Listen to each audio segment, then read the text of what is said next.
Hello everyone, welcome back.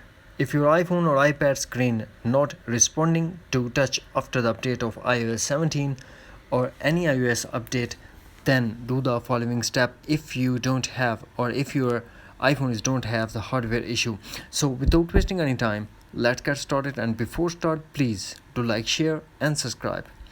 The first thing that we have to do, we have to force restart your iPhone by quickly press and release volume up button, quickly press and release volume down button, and press side button until you get Apple logo. After the forced restart, hopefully you will get rid of this issue. It will be happen because of the low charging. So put your iPhone on charge and your screen will glow, and this problem will be fixed. After forced restart and plug in the power source, then we have to launch settings. Here we have to tap on general and tap transfer reset iPhone, tap reset and tap reset all settings.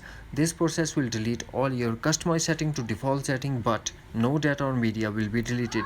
Here we are going to put iPhone passcode and tap again reset all settings to confirm. That's it. These are the only solution to get rid of this issue if your iPhone don't have any hardware issue. Hopefully friends, you found this video helpful. Thanks for watching. Take care. Bye bye.